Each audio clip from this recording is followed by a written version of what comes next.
तो बच्चों स्थान की बात करते हैं तो स्थान में आती है गणेश्वर जोधपुरा संस्कृति। सबसे पहला नाम आता है गणेश्वर जोधपुरा संस्कृति।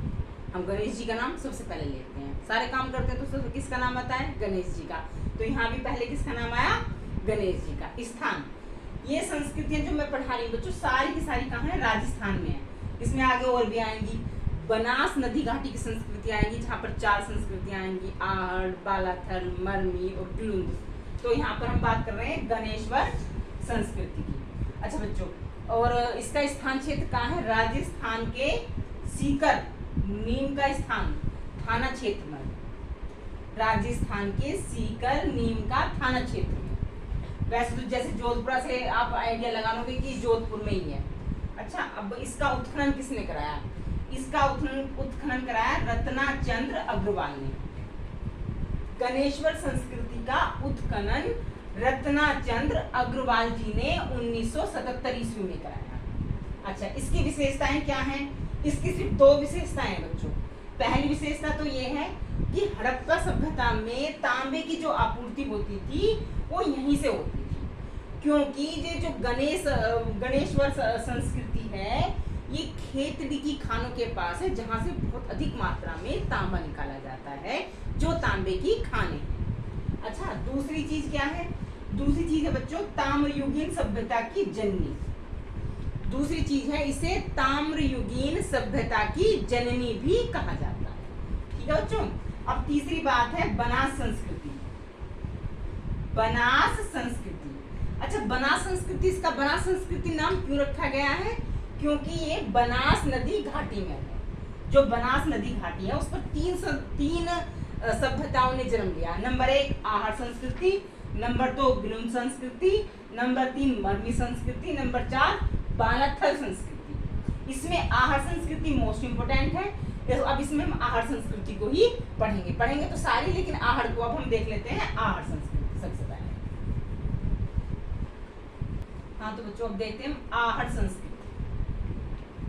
आहड़ संस्कृति जो बनास संस्कृति में आती है, 4 संस्कृतियां, आहड़ संस्कृति, ग्लुन संस्कृति, बालाथल संस्कृति और मुर्मी संस्कृति। अच्छा, आहड़ संस्कृति को हम दूसरे नाम से भी जानते हैं। सबसे पहले बात करते हैं स्थान, ये कहाँ पर है? जैसा कि मैंने आपको बताया राजस्थान की संस्कृतियां चल रही हैं, तो ये है उदयपुर की बेइज नदी के किनारे पर।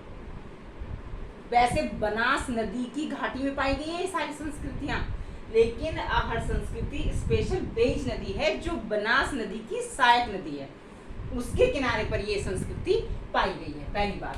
दूसरी बात बच्चों इसके नाम की बात करते हैं तो इसका नाम है ताम्रवती। कहीं कहीं पर ताम्बवती भी आता है, ये मोस्ट इंपोर्टेंट है, ये आपको याद रखना है कि कई बार क्वेश्चन पूछा जाता है कि ताम्रवती किसे कहा जाता है, तो आहड़ संस्कृति का दूसरा नाम ताम्रवती है, या ताम्र संस्कृति या ताम्रवती ताम्र संस्कृति नाम से इसे जाना जाता है। अच्छा, इसका जो टाइम पीरियड है 2100 से 1500 तक है। 2100 ईसा पूर्व से 1500 ईसा पूर्व तक, 2100 ईसा पूर्व से 1500 ईसा पूर्व तक। और ये जो टाइम पीरियड है बच्चों, ये सारा बनास संस्कृति का है, ये सब पर लागू होगा। जितनी भी 4 स्थल बनास संस्कृति में पाए गए, आहड़ और बालाथल, ग्लुंद और मरनी, वो सभी का टाइम क्या है? यही है 2100 ईसा पूर्व से 1500 ईसा पूर्व। आगे जब मालवा संस्कृति पढ़ेंगे तभी उसमें टाइम चेंज हमारा होगा। अच्छा, दूसरी इंपोर्टेंट बात, इसका उत्खनन किसने कराया? इसका उत्खनन हुआ 3 बार। पहली बार अक्षय कीर्ति व्यास ने कराया 1953 में, दूसरी बार रतनचंद्र अग्रवाल ने कराया 1954 में, तीसरी बार HD सांकलिया ने कराया 1962 में। इसका 3 बार उत्खनन हुआ। और वैसे इसकी 15 लेयर जो पाई गई है 15 पाई गई हैं उत्खनन में। इसकी जो लेयर है वो 15 लेयर पाई गई हैं। और अब इसकी विशेषता, क्या क्या विशेषता पाई गई बच्चों? बैल की एक मूर्ति मिली, स्पेशल ध्यान करना, बैल की मूर्ति मिली है, लेकिन किसकी मिली है? तांबे की बनी हुई नहीं थी, वो मिट्टी की बनी हुई थी। मृण मूर्ति, टेरिकोटा की बनी हुई मूर्तियां थी जो बैल की मिली है। गोर एवं कोट मिले हैं। ये गोर एवं कोट क्या है बच्चों? ये बड़े बड़े अनाज रखने के बर्तन होते हैं जिन्हें गोर या कोट कहा जाता है। ठीक है बच्चों। तीसरी बात मिली 6 मोहरें मिली है तांबे की, तांबे की 6 मोहरें मिली हैं और यूनानी भाषा में लिखित एक मुद्रा मिली है। यूनानी भाषा में लिखित एक मुद्रा मिली है।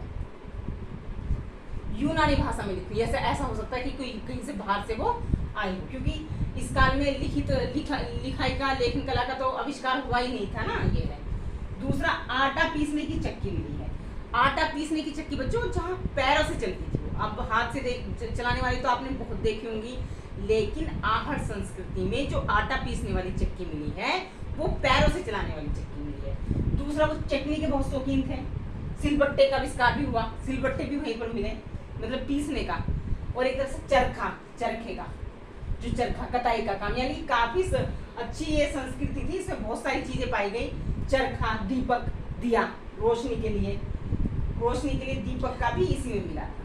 अच्छा बच्चों, एक चीज और है, आहड़ संस्कृति में जो हमें घर मिले वो पत्थर के बने हुए थे।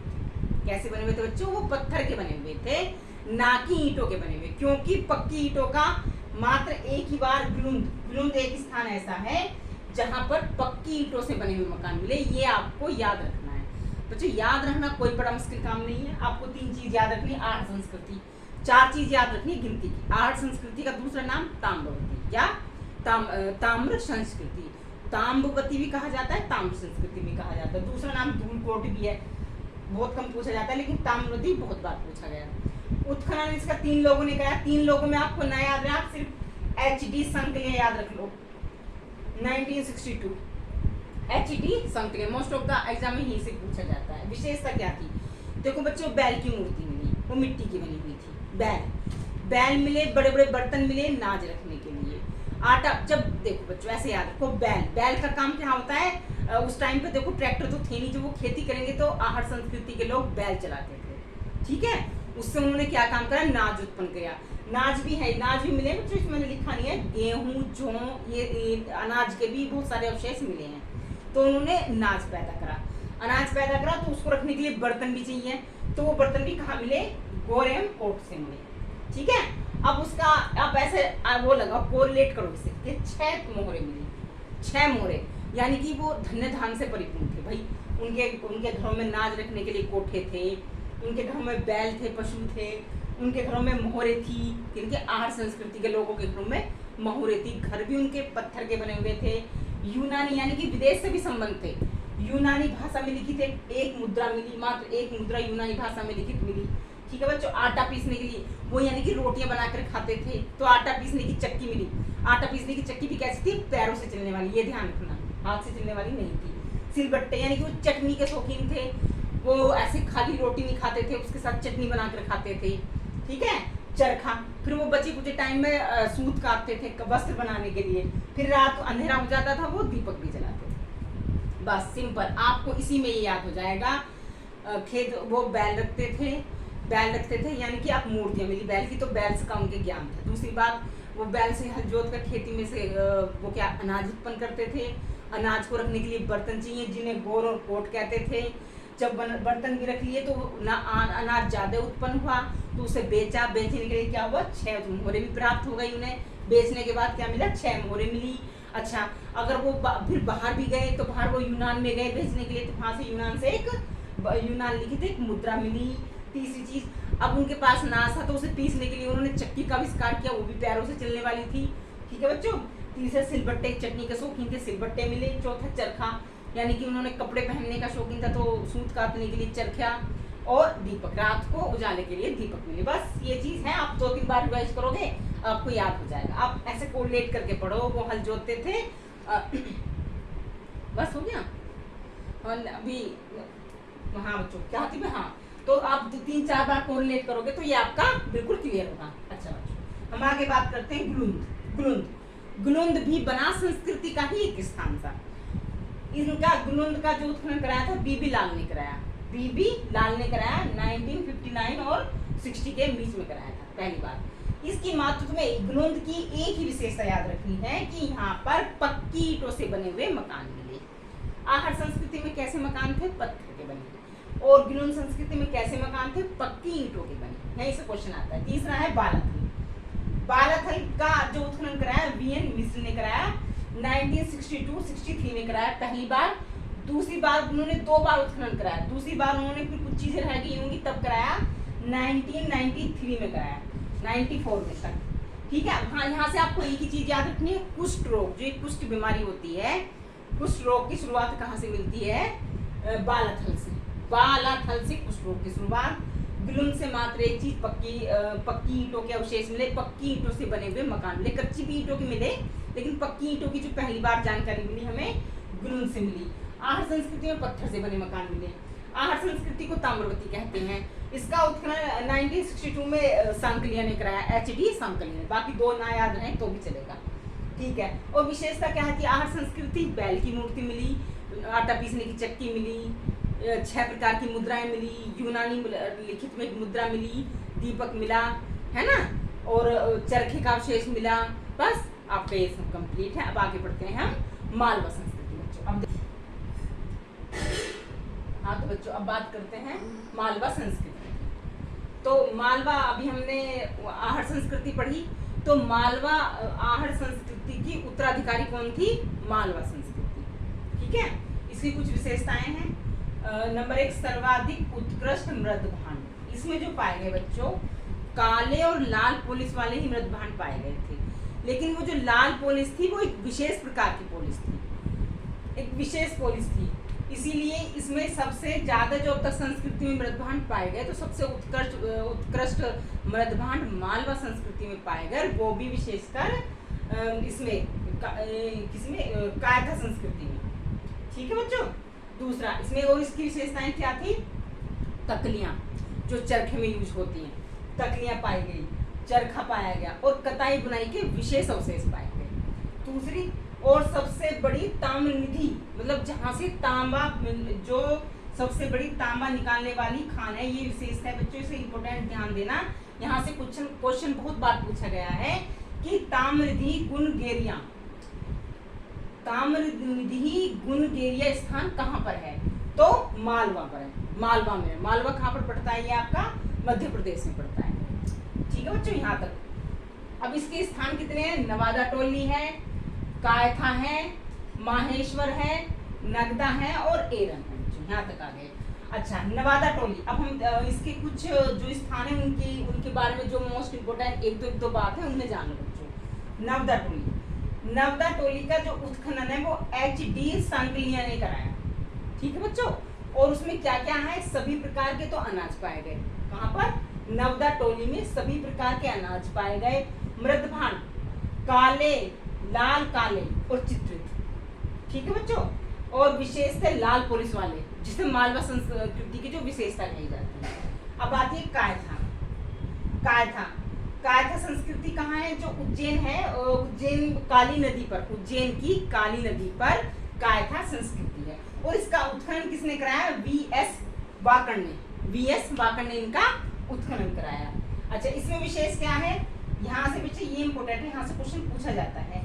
ये प्राक हड़प्पन व हड़प्पा उत्तर के प्रभाव व प्राचीनतम संस्कृति है। ये कायथा संस्कृति में हड़प्पा से पहले की संस्कृति भी पाई जाती है, हड़प्पा के बाद की भी संस्कृति पाई जाती है, और ये जो ताम्र संस्कृति है उसकी सबसे प्राचीन संस्कृति भी हमारी कायथा में पाई जाती है। अच्छा बच्चों, और इसमें 29 कंगन पाए गए। किसके? तांबे के बने हुए।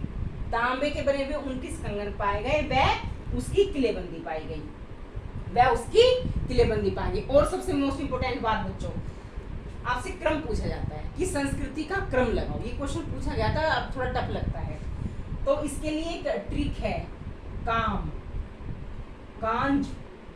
यहाँ पर आप कैसे कायथा, ऐसे आहट, एन से नवादा टोली, जैसे जोड़वे, जैसे जोड़वे, जैसे जोड़वे। तो ये इसका क्रम है। सबसे पहले क्या आती है? कायथा, फिर आती है आहट, फिर आती है नवदा टोली या मालवा संस्कृति भी। इसके अगर नवदा टोली ना हो, अगर मालवा दिया हुआ हो तो भी वो यहाँ पर काम करेगा। फिर आती है जोड़वी संस्कृति, फिर आती है बच्चों जोड़वी संस्कृति। ये इसका क्रम है, ये कांच जरूर याद रखना आप, क्योंकि कई बार अगर टफ क्वेश्चन पूछा जाता है तो यही से पूछा जाता है। अच्छा बच्चों, अब बात करते हैं हम कहाँ की? महाराष्ट्र। अब महाराष्ट्र चलते हैं।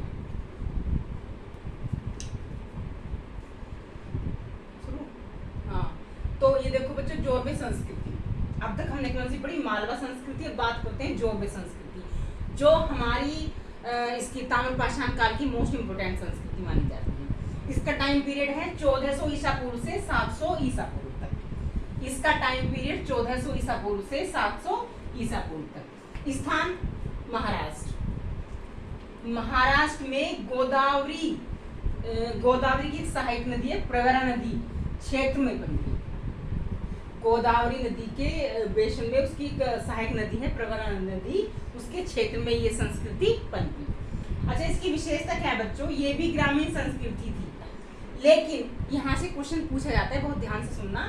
यहाँ पर ये दैमाबाद और इनाम गांव धीरे धीरे ग्रामीण सभ्यता को छोड़ते हुए नगरीकरण की तरफ चल रहे थे। तो यानी कि यहाँ से हल्की सी नगरीकरण की शुरुआत हो चुकी थी, जो हमें हड़प्पा काल में विशेषतः दिखाई देती है। दूसरी बात, इसका उत्खनन इसका H.D. संकलिया ने कराया। H.D. संकलिया ने कराया, वह शांताराम भालचंद देव ने कराया। H.D. संकलिया व शांताराम भालचंद देव ने 1950 में कराया। 1950 में 50 ईस्वी में कराया। ठीक है बच्चों। अच्छा, निवास, इसकी एक मोस्ट इंपोर्टेंट विशेषता है बच्चों इसका निवास स्थान। इसमें 2 स्तरीय निवास स्थान मिले। 2 स्तरीय मतलब एक तो उच्च लोगों के लिए, जो गांव का मुखिया होता था, तो आयताकार शेप में मकान बने हुए थे। ये क्वेश्चन पूछा गया है कि सबसे पहले तो 2 स्तरीय जो व्यवस्था थी निवास स्थान की, वो कहाँ पर पाई गई? तो वो जोरबे संस्कृति में पाई गई, पहला क्वेश्चन। दूसरा क्वेश्चन, आयताकार जो भवन थे वो मुखिया के होते थे, गांव के मुखिया के थे। दूसरी, जो आम साधारण जनता थी उसके लिए गोल झोपड़ियां बनी हुई थी। तो 2 स्तरीय व्यवस्था कहाँ पर पाई गई थी? जोरबे संस्कृति में। दूसरी बात आती है मृदभांड। मृदभांड स्पेशल तो मृदभांड थे ही। देखो, मालवा संस्कृति में नवादा टोली से स्पेशल मृदभांड बने थे, जिन पे लाल पॉलिश थी, जो अलग से स्पेशल थी। इसमें लाल लेप और काले लेप वाले थे। दूसरा, लाल लेप वाले हाथ से बने टोटी वाले, ये याद रखना है, हाथ से बनी टोटी, उनमें टोटी लगाई हुई थी पानी पीने की व्यवस्था में, बर्तनों में इस टाइप के बर्तन पाए गए। दूसरा, आभूषण, सोने के आभूषण, एकमात्र ताम्रवती उसमें सभ्यता में सोने के आभूषण सिर्फ जोरबे संस्कृति से मिले। दूसरी मोस्ट इंपोर्टेंट चीज क्या है? अस्थि कलश। यहाँ जो मृतकों का दाह संस्कार था वो कुछ अलग ही अवस्था से था। अस्थियों को एक कलश में रखकर घर के आंगन में दफना दिया जाता था। दूसरा, ये लंबे दीर्घकाल तक चले। बस दूसरी बात याद रखिए, मृतकों को अस्थि कलश में भरकर घर के फर्श में दफना दिया जाता है।